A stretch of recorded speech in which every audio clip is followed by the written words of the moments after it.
如果講我開始正式加入攝影團體啊，就1982年就加入咗澳門一個攝影嘅會。初初我都係諗住即係去學下啦，估唔到加入咗呢個攝影會之後啊，原來佢有一個叫做黑白嘅處理，點樣去學㗎？咁我就當年就阿梁志晴啊嗰啲前輩就出嚟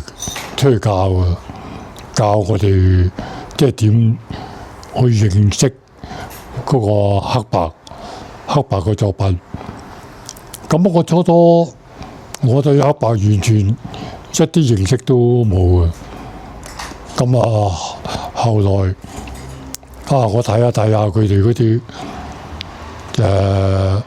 黑白相，又好似自己又幾中意越睇就即係越有興趣。咁跟住咧就一路上堂，一路學，同埋有香港有好多前輩習老師啊，佢哋嗰啲都喺香港特登過嚟教我哋影黑白點樣去分析嗰個黑白係點分析嘅。咁一路係咁，就知道學咗差唔多有成大半年啦。咁開始自己真正中意咗黑白。咁當時咧，我哋係用手動 FM 匿海嘅 FM 機，就3支鏡，一支35，一支35-2，一支105、2.5，一支50、1.4，得個3支啲鏡頭啊，就係咁一路玩。咁每個星期六、星期日啦，星期六或者星期日，咁嗰個攝影會就有幾個即係前輩就帶我哋過去氹仔路環嗰度揾嘢影創作跟住真係去創作。咁一路係咁估唔到我對黑白原來即係越玩越中意。咁之後我就冇影彩色相，一路係咁玩咗成差唔多7、8年、8年都有啊。嗰個黑白淨係專注玩黑白。咁玩到我去參加呢個世界攝影比賽。咁1987年我就跟咗黎榮照去參加呢個國際沙龍嗰個比賽，就入咗香港一個攝影會，就寄上去全世界各地去參加比賽。咁好榮幸啦！1987年，咁我當個成績公佈咗之後，個 PSA 個選會美國個 PSA 選會公佈咗個賽果個名次，咁我咧就喺87年嗰年就攞到世界10傑第2名，咁啊已經即係歡喜到不得了啊！咁我心目中即係我自己都希望即係去吸收經驗嘅啫，估唔到一出就已經攞到世界10傑第2名，咁啊梗係開心啦！咁啊跟住即係都唔理啦，繼續再玩。咁啊1988年一路繼續再參加呢個聖沙龍嘅比賽，咁啊已經係即係獲獎無數啊！已經攞咗PSA 金牌、FIP 金銀銅，另外全世界各地嘅金銀銅牌，總共即係攞咗有200多個啊！咁啊，到88年之後，佢再公布呢個攝影選嗰個名次，咁我又係相當好彩，咁啊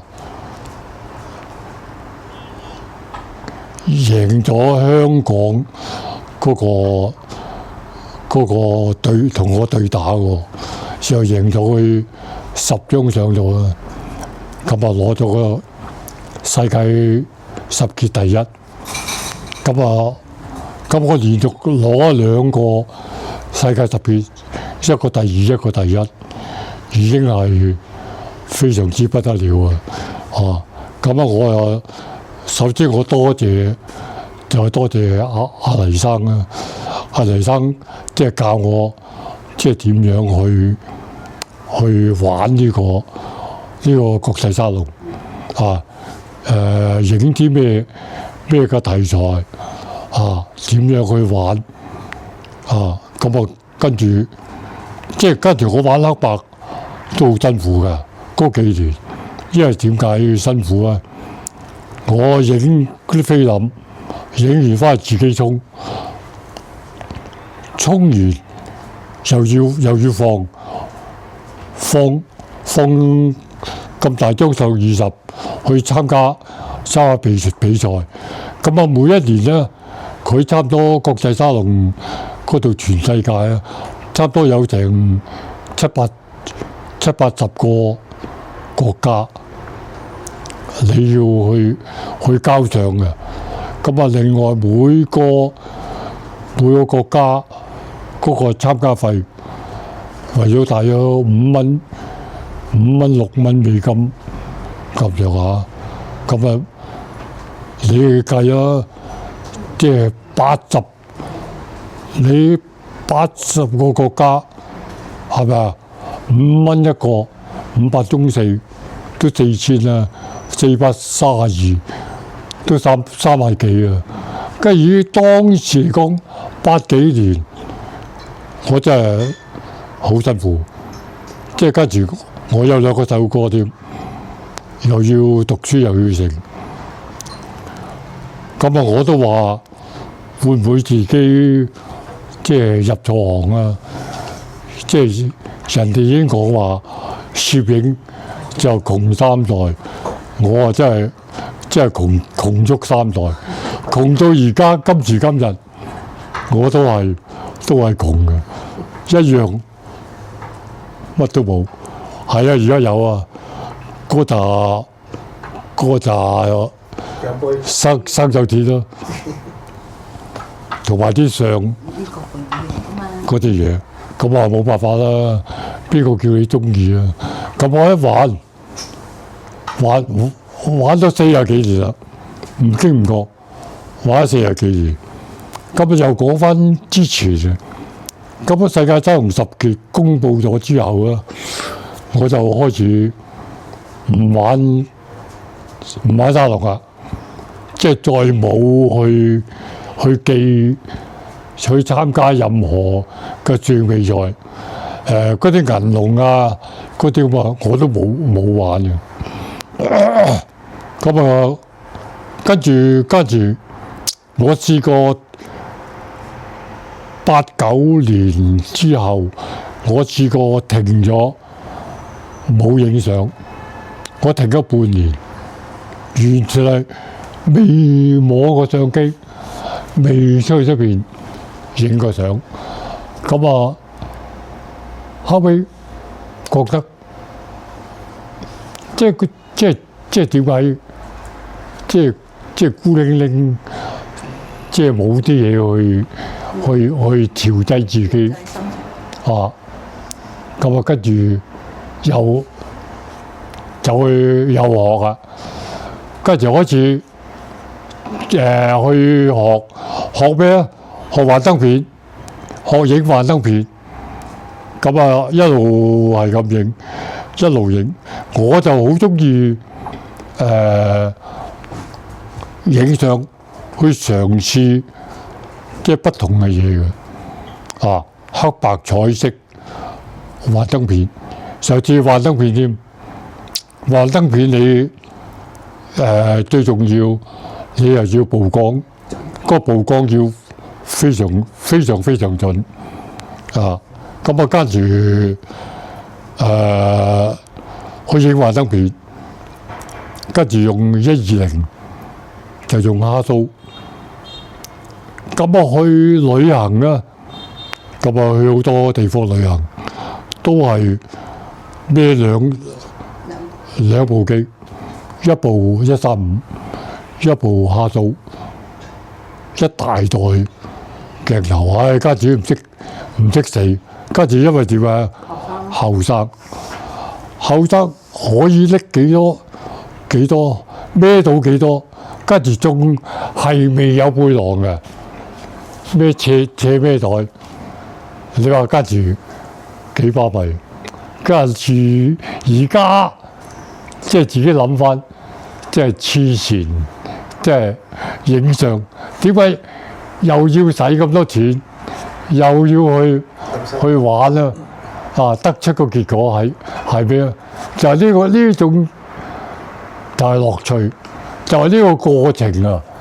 即係攝影最主要就係呢個過程。我而家去影相，雖然我而家70幾啊，我都有繼續影相。不過我而家影相啊，就方便好多啊！我就用嗰啲單反啊，2支鏡，細支嘅啊，夠用就得啊，同埋一部手機。咁啊，孭個背囊，咁啊係咁出去影啊！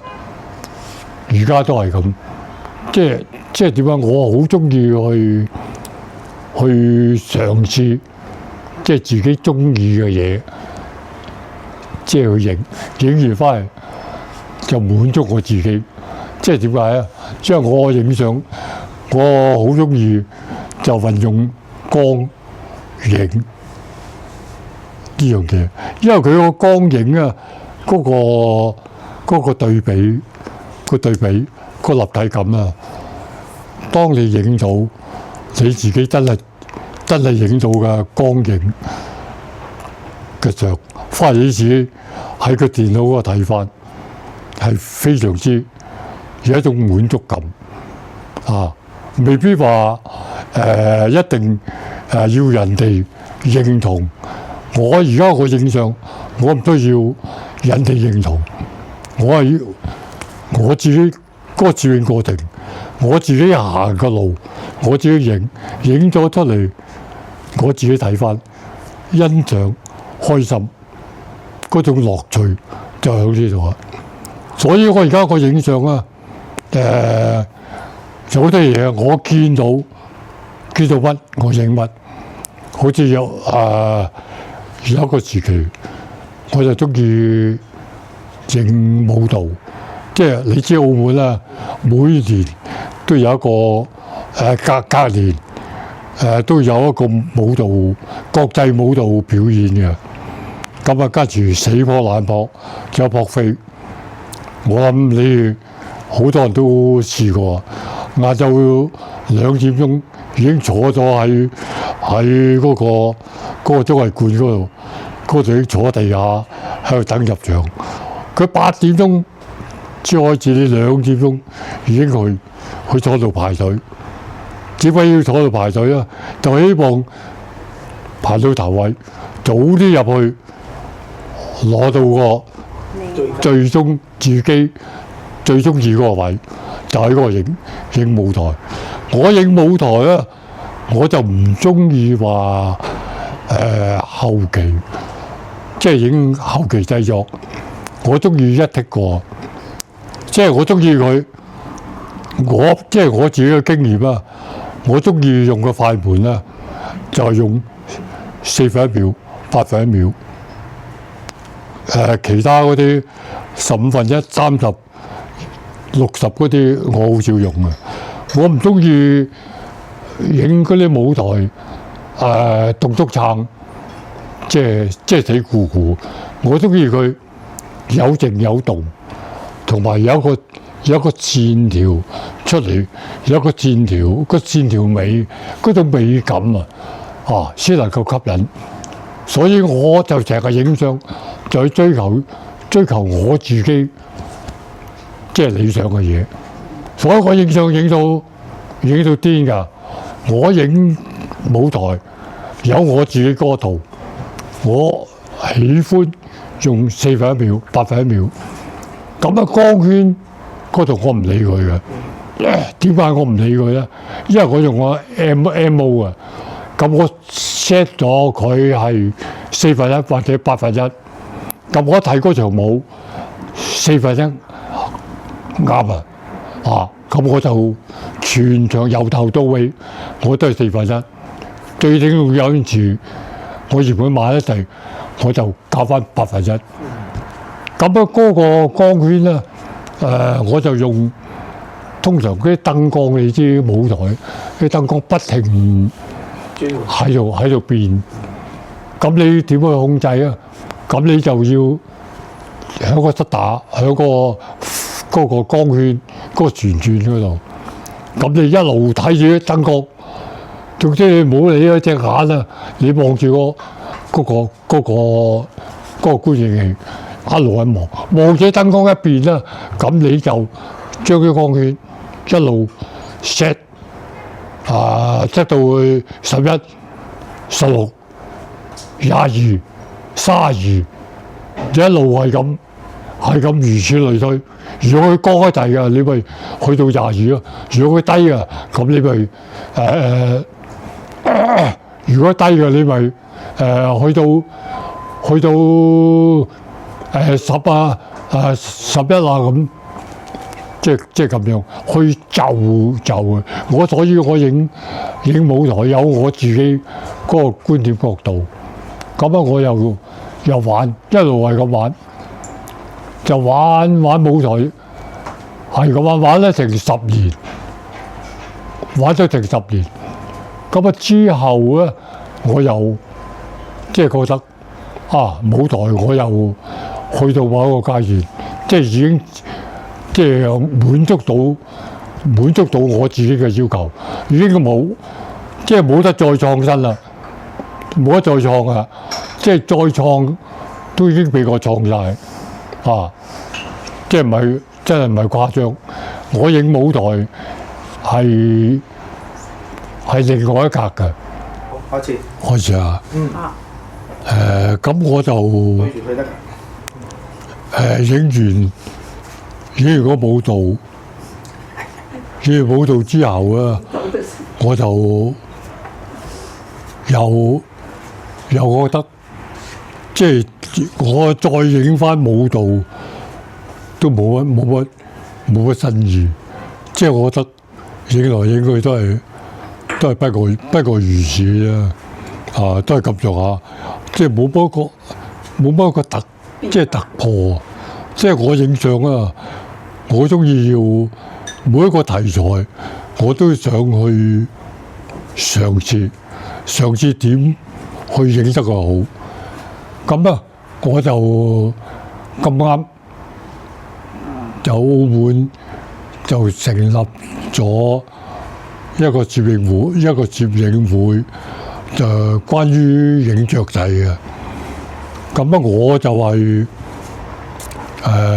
創會嘅顧問，即係人哋邀請我，即係做顧問。咁啊之後咧，另外我有幾個朋友又自己又成立咗個叫做生態攝影會。咁我就係創會嘅會員。而家都喺度噶，嗰兩個會都而家仲喺度嘅。咁我就跟住出去影雀鳥啊！因為影雀鳥啊，我喺1995、96、97嗰幾年啦，我已經成日去影雀仔啊！我就中意咩啊？中意黑面琵鷺，跟住嗰個黑面琵鷺啊，跟住個紅樹林啊，出邊咧都唔係好大，跟住反而喺而家銀河，即係而家做銀河做咗賭場，嗰個銀河嗰度啊，嗰個紅樹林。雖然佢唔係點樣細細地，唔係好大，不過佢即係好多嗰啲紅樹，即係嗰啲黑面琵鷺啊，就中意喺嗰度行嚟行去。佢每一年咧，佢應該10月尾11月度啊，佢就會喺朝鮮喺凍嘅地方就會飛嚟，即係比較暖嘅地方嗰度避寒。咁啊，至到佢每一年嘅4月份啦，佢就嗰啲羽毛啊變晒黃色，跟住又開始即係佢要交配，要即係傳接下一代，佢就由南方就會走啊，就飛翻北方。咁啊，當年咧我就買咗啲即係500手動嘅對焦，手動一支500，一支300，買咗2支。跟住都幾係嘢噶，嗰兩碌大炮跟住叫做大炮啊！佢500嗰支係4.5，300嗰支2.8，嗰兩碌大炮嚟嘅。想當年相當經典，不過二手嘅，就喺香港買嘅。都幾貴㗎，手動。咁啊買咗翻嚟，咁啊就去影黑面琵鷺啊！走銀河嗰度着晒水鞋落去嗰個紅樹林腳架，因為你係冇自動對焦，當時冇自動對焦，個菲林啊亦都冇1600度，冇嘅。最多都係400度，800度都好難揾。跟住咁啊冇辦法買咗400都好啊。咁啊出去影，咁啊哇大佬，你知唔知去銀河嗰個影，即係佢個天黑啲，好似今日嗰啲咁嘅天氣啊。咁如果你去到影，俾你對焦，佢又喐。你個快門，你點去控制佢啊？咁啊影都影啊！因為自己中意啊嘛，又想學，希望即係可以影到。咁啊喺度係咁影完翻去沖完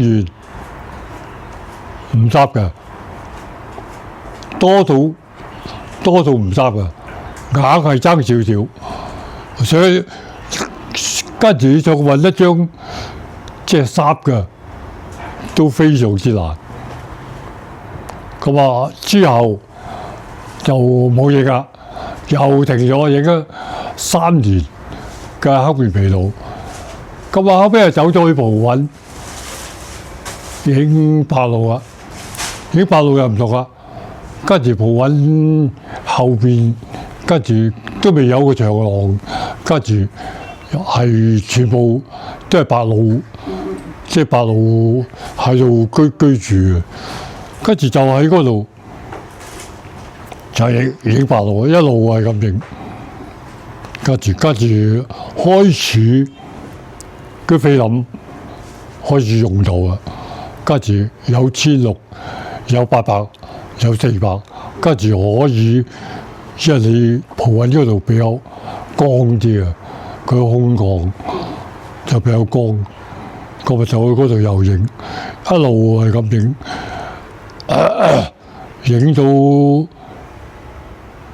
影咗好多年。咁啊後尾又覺得淨係影白鷺又好似即係孤單咗啲，咁啊點啊？咁啊跟住，反正都有個即係雀仔會，即係鳥會，咁啊又親埋班朋友嗰班即係影相嗰班舊友，咁啊就去又可能去影雀仔啊，跟住真係去學。跟住我好中意學嘢㗎，咦？熄咗眼燈啊！跟住初即係學人出去影雀仔，就唔識㗎。哇！揸碌大炮喺度走去嗰山卡拉地方去揾啦，跟住上山啦。所以氹仔路環啦，嗰啲步行徑啊，嗰啲山區啊，我全部走勻晒，全部行勻。我由竹灣一路去到黑沙，黑沙再翻出去。即係你係步行嘅。步行㗎。嗰陣時係幾多點鐘開始出發咧？通常如果我影雀，朝頭早8點、7點零8點啊，我就過去揸第一車過去影雀。咁啊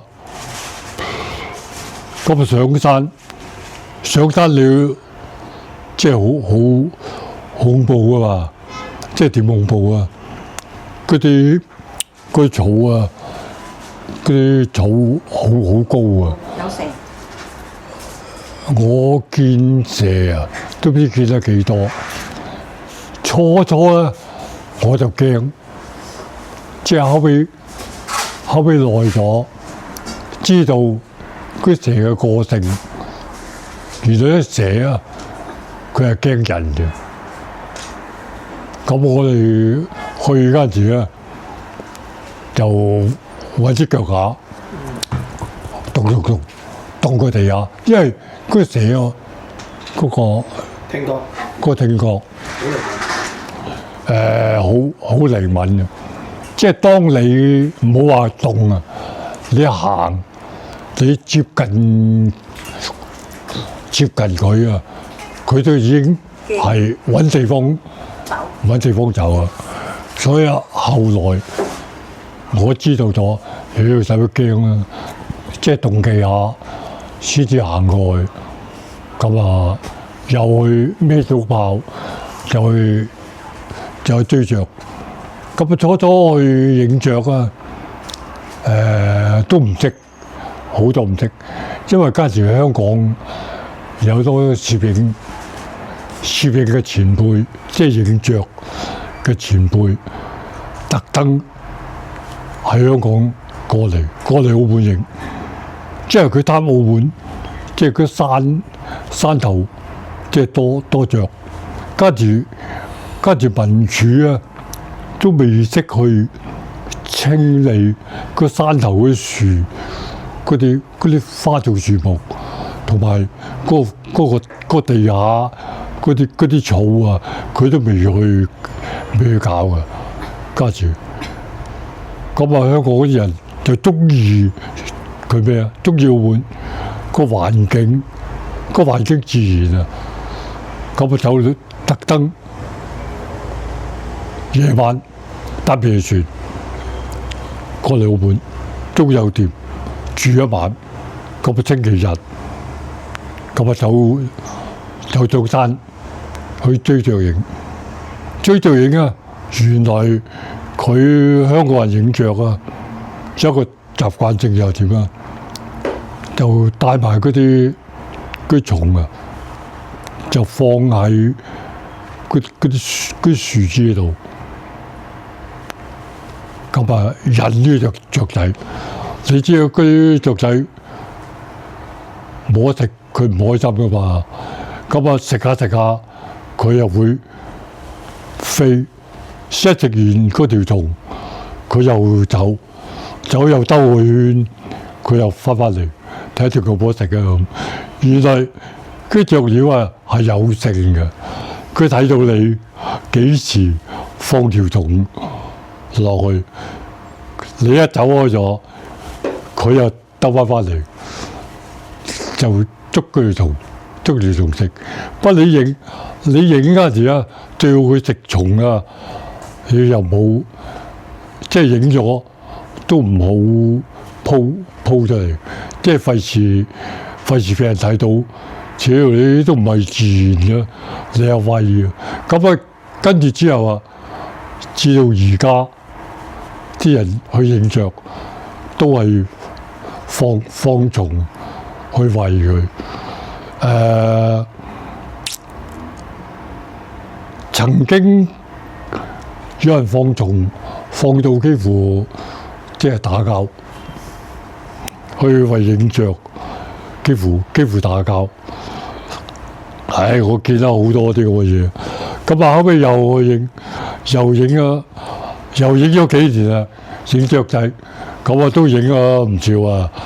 跟住我同個朋友同阿新聞區特登去泰國、去馬來西亞去影雀鳥，因為泰國同馬來西亞啦，蝴蝶昆蟲啊。雀鳥啊，係特別多嘅，同埋佢嗰個雀鳥同港澳嘅雀鳥係唔一樣嘅，係好特別，色彩仲更加靚。哇！你真係你去到你睇見嗰雀鳥咁靚，你真係點捨得話唔去影啊！所以一年啊，我去馬來西亞都去幾次。我同阿德林區阿郭醫生嗰啲去影雀鳥，都唔知去咗幾次。咁啊，之後我影雀鳥又影咗個時間。咁啊，我另外啊，我有一個生態攝影會。咁啊，生態攝影會嗰度啦。佢就嗰班人啦，嗰班朋友啦，就唔中意影雀嘅，咁佢中意影咩啊？影昆蟲、蝴蝶。咁啊點解我又即係突然之間又會對蝴蝶、對昆蟲又產生咗興趣啊？原來即係所以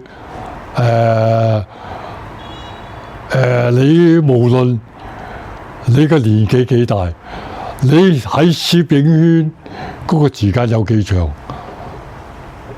學無止境。定係學無止境㗎。你去到你80、90、100，你仲要拎住部相機，你都係喺度學緊影相，唔係車大炮。即係點解啊？嗱，我講句影昆蟲，我學影昆蟲，初我唔識嘅喎，咁我嗰班生態協會嗰班朋友就教我，即係點去捕捉影昆蟲，因為昆蟲啲又細條又細隻，嗰啲自然生態嗰啲咁嘅嘢。咁有好多嗰啲花花草草好矮嘅，嗰啲葉佢行過，我哋行過掂行掂過，冇啊，咁啊直行直過，咁啊佢哋有經驗嗰啲啊，去到嗰度唔好行住，佢停低叫我哋，點拗大頭，做咩叫我哋停低啊咁樣？唔知喎。咁佢拎支腳架出嚟，咁啊動咗支閃燈，就動咗響谷過一處，即係嗰啲葉嗰度，咁啊開咗閃燈，咁啊佢加個環閃，咁啊加個環閃啊！我以為佢影乜嘢啊？我都睇唔到，即係。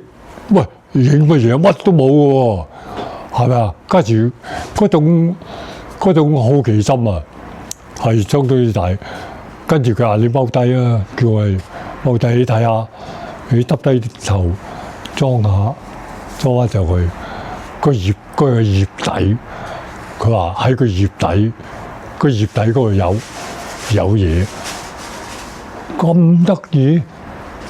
點會喺個葉底？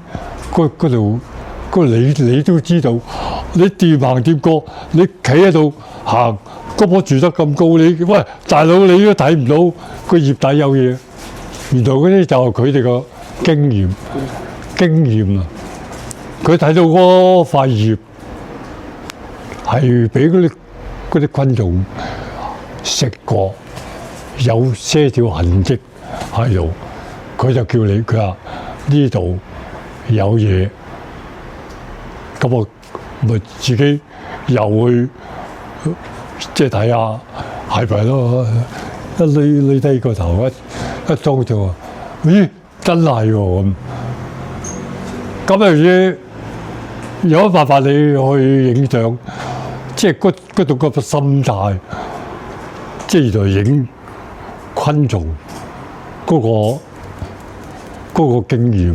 你都唔係話一朝一夕，你一定要去觀察、去學、去近，同埋要知道、要清楚佢個昆蟲係點樣特性、點樣產生嘅啊，同埋嗰啲蝴蝶，嗰啲蝴蝶嘅卵，佢哋一睇就話呢隻係咩嘅蝴蝶嘅卵，佢哋一睇已經知道。即係我哋識咩啊？唔識㗎。咁啊後尾好啦，一路影昆蟲，咁啊影下啦。咁啊你知喺個山嗰度個地方咁空曠，一定有其他嘅自然生態啊。咁啊見到啲蝴蝶喺度飛嚟飛去。跟住自己都唔識，哇！嗰隻蝴蝶係咩咧？喺度兜來兜去，喺度飛下，佢又飛咗落去地下度，喺地下做乜嘢啊？原來喺度吸水，佢有條管，個蝴蝶係有條管，就會插到去個泥地嗰度，就吸水，佢一路吸水啊，個尾巴一路放水，嗰種畫面你真係你唔去學，唔去自己睇條真為，你邊識得咁多嘢？係咪？所以我都話，所以我話你去影相，一路影到你80、90、100，你都喺度學嘢，係真係冇錯嘅。即係以我即係當時咁嘅資歷，即係都影咗成20幾30年，跟住已經影咗成20幾30年影相。喂，俾條僆仔即係點我，即係教我點去影相。你即係有好多前輩啊，一定唔會聽啲僆仔講。我唔係喎，我冇所謂喎，反正自己都即係有興趣，即係對攝影想知多啲識多啲嘢，咁啊又去影蝴蝶。咁啊，當我去影蝴蝶，咁啊見到佢哋，哇一個二個攣低大喺個地下度。做乜嘢啊？佢哋蝴蝶插咗啲管喺個地下嗰度飲水，一路吸水，一路屙尿，一路放水。咁我哋影啊，如果執個相機，咪最多踎低、跪低咁去影啊！佢哋唔係瞓身，點瞓身咧？成個趴喺度，加住嗰啲相機啦。都未有反按，而家就有反按啦，唔使趴喺度影啊！以前係靠呢個波去睇，靠呢個 view 去睇，哇幾辛苦啊！你有乜影隻蝴蝶吸水，不過又好過癮喎。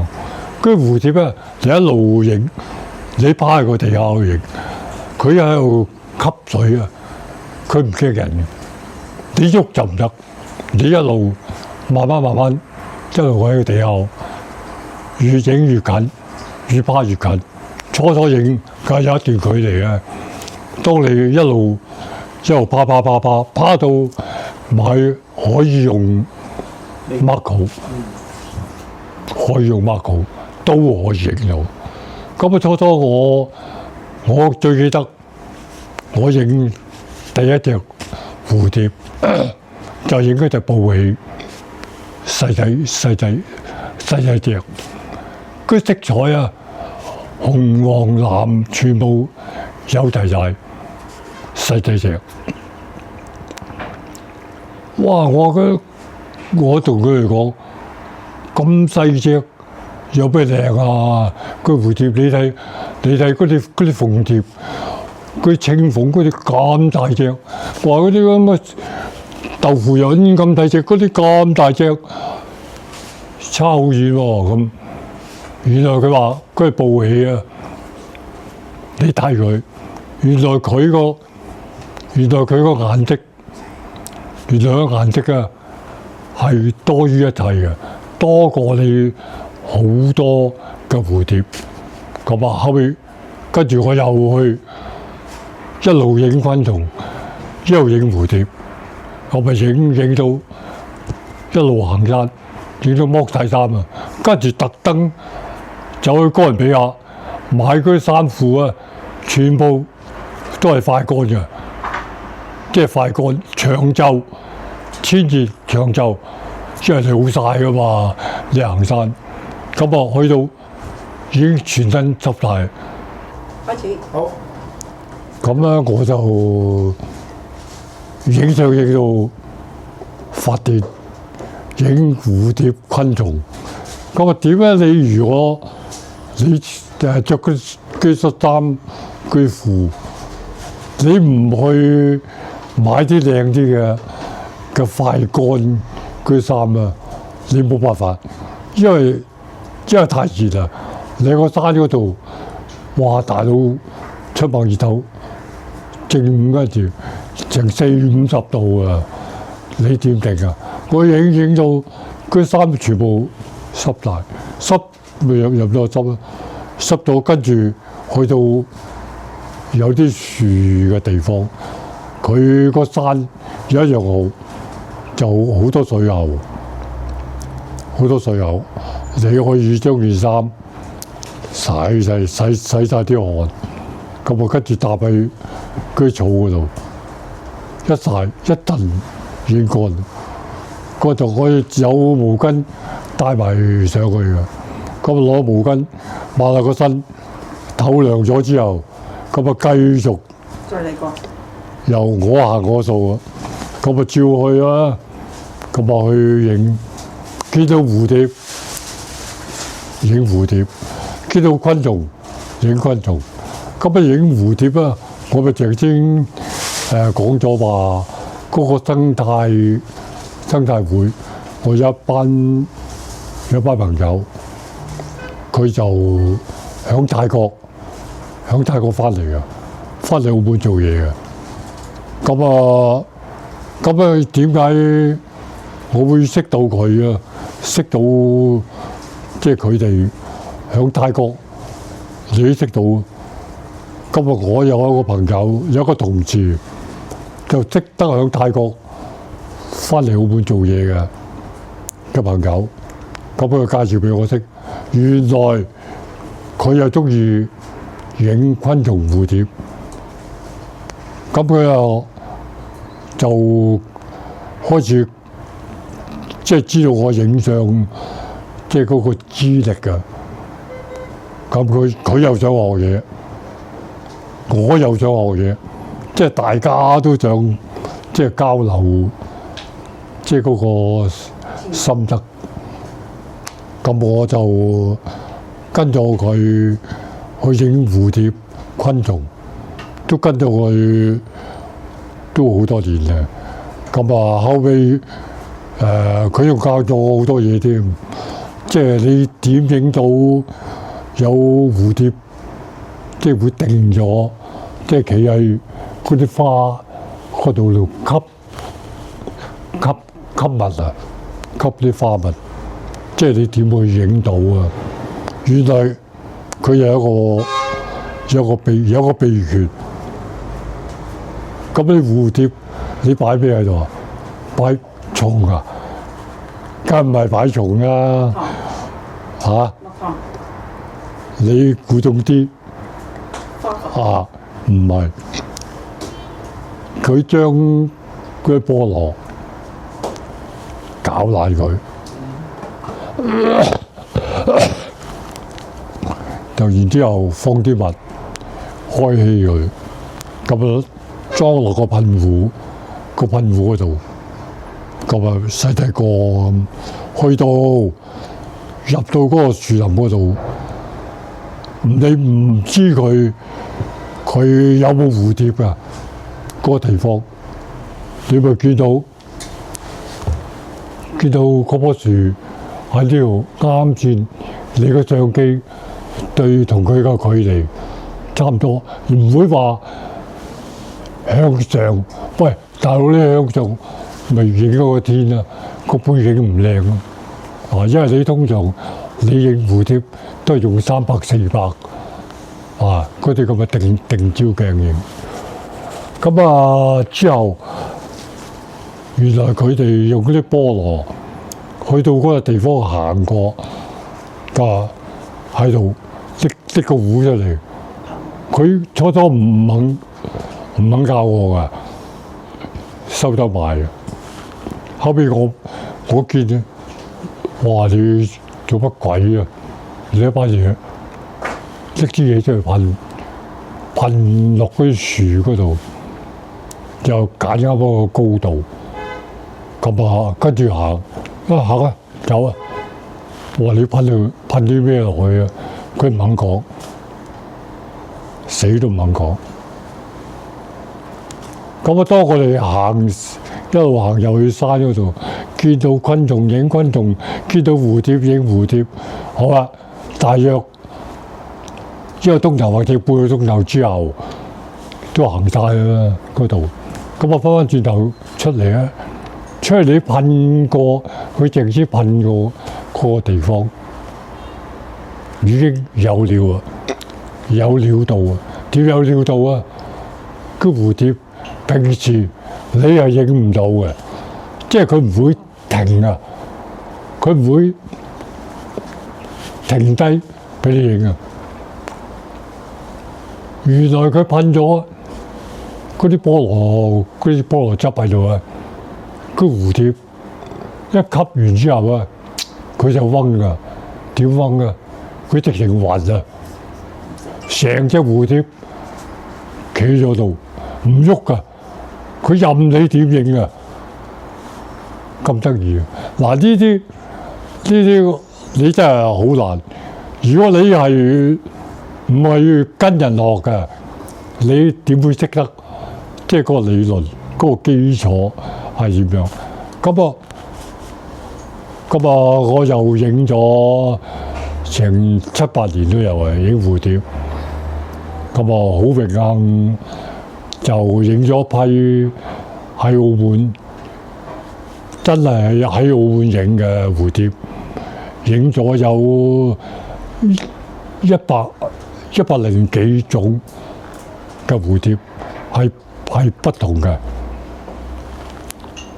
雄性、雌性啊都有啊。咁啊影咗，咁啊當年。咁啊！數碼會阿欣生就話叫我，喂，你有咩相影咗啊？我幫你搞個展覽啊，咁樣。初我都即係推佢，咁啊佢叫咗我成2-3次。咁啊有一次咧，就喺嗰個皇家金寶嗰度飲茶。咁啊兩公婆咧，跟住佢就埋個夫人，我又同我夫人咁啊喺度飲茶。阿欣生見到又走埋嚟同我傾，喂，嚟啊！你支持下我哋啊！佢話搞個展覽啊！我話搞咩展覽啊？咁即係我冇話打算展乜嘢。如果你話要展嘅，即係我有好多獎都可以展嘅。咁啊，我諗一下，後尾佢同我講：你支持下啊！咁樣，好啊！咁我又應承咗佢。應承咗之後，我都未諗到個展覽展啲乜嘢啊咁樣。後尾我翻屋企即係揾電腦，咁我揾，咁我又想展啲即係麗江啊，嗰啲少數民族啊，連南啊，又想即係同埋雲南嗰啲梯田啊，我想剪嗰啲啊。後邊我諗諗下，嗰啲好多人都剪過啦。咁荷花我又中意影荷花，荷花我影極，我都搞過荷花展啊。咁我講荷花，我有排都話唔到阿趙哥嗰條荷花啦，係咪啊？咁我自己都知道係唔剪得㗎，佢哋係自己收埋睇就得㗎啫。咁啊，跟住諗都好少人拎蝴蝶獎出去展覽。咁我就喺度抄嗰個電腦，佢個抄咗有成80-90款，嗰蝴蝶係靚嘅，即係唔會話即係有懶翼啊，又崩翼啊嗰啲，即係完美啊！即係好靚，即係差唔多精壯。咁啊，同埋我係澳門人嚟㗎嘛，咁我一定希望喺澳門能夠展翻自己本身土生土長嘅澳門嘢。咁啊，同阿一生講，我不如我搞蝴蝶展啦，因為我好多都係澳門嘅。咁啊咁啱啊，跟住嗰個 MGM 又有個蝴蝶展，即係俾啲人入場去影啊。跟住我朝朝都去影啊，成日去影啊。哦，我都影咗，都有唔少啊，都影咗幾十款。不過呢啲我當然即係我唔會拎出嚟展覽。後尾我就喺個蝴蝶，即係野外嗰啲蝴蝶，揀咗50-60張拎出去展覽，跟住拎埋 MGM， 唔係啊，拎埋佢嗰度又有一紮，嗰啲啊大張圖成張咁，做個 background 啊，都幾靚，因為佢啲蝴蝶就係澳門冇嘅，嗰啲唔係澳門蝶嚟嘅。跟住我影蝴蝶都影到又係好發癲，點發癲啊？影到過一個影，去香港嗰啲公園，去鳳園啊，去嗰啲去好多地方，都係香嗰啲影友，即係影蝴蝶嗰啲，即係帶我哋去影，即係又唔同啊！即係嗰種感覺，同你澳門影嗰種感覺又唔同。你去到鳳園嗰啲蝴蝶又係唔同嘅，澳門係冇嘅，係咪？即係嗰種新鮮感係令到你對呢個攝影題材係特別產生咗興趣啊，同埋自己本身就想學多啲嘢，咁我繼續一路影。好啊，到個蝴蝶展開幕，咁啊，即係都好多謝澳門嘅攝影界嘅朋友同埋欣生嗰個號召力，能夠動員到好多人走嚟欣賞嗰個蝴蝶展。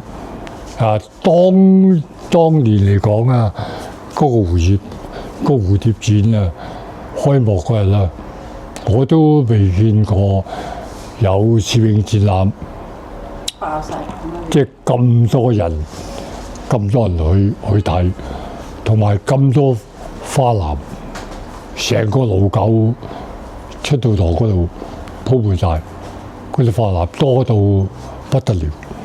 我自己都覺得即係非常之滿足啊！能夠搞咗個咁嘅展覽，係我終身最多謝嘅。成千人次參加嚟睇嘅，成千嘅人次，即係嚟睇嘅人啊，成千人啊！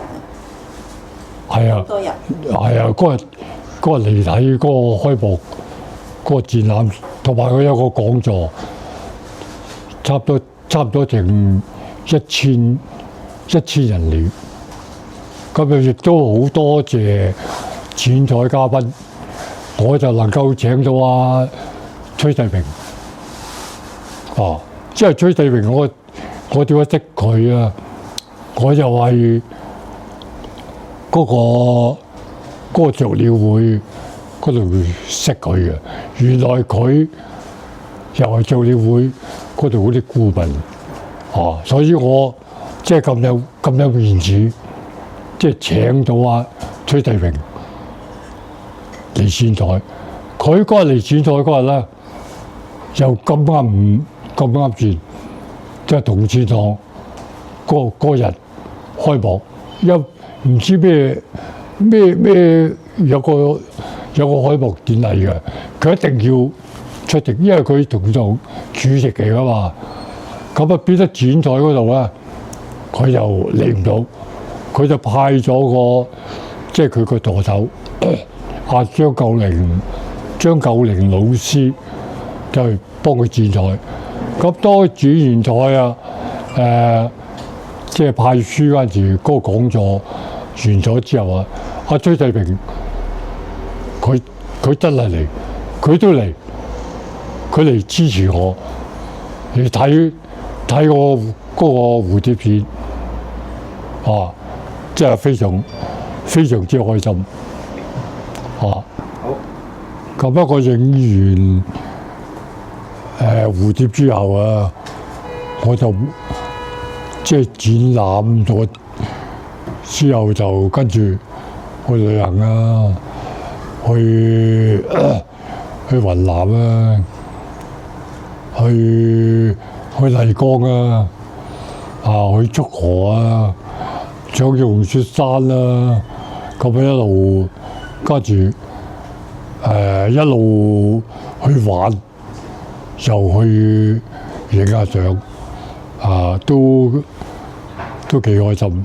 跟住咧就比較輕鬆，即係冇壓力，完全冇諗住，我影啲相有咩用啊？跟住完全冇啊，唔諗呢個嘢，求其見乜影乜，即係好似我而家我都有影相㗎，我冇停㗎。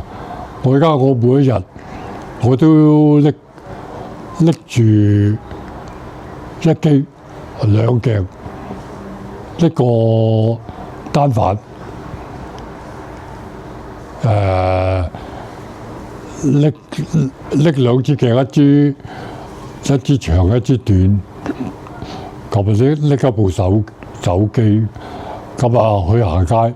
今日啲光靚，咁去影啲咩好咧？咁就有次即係近嗰半年，我就搬咗過去氹仔，喺氹仔嗰邊住。喺氹仔嗰邊住，有邊度去啊？咪去官也街啊，去下蒲韻啊，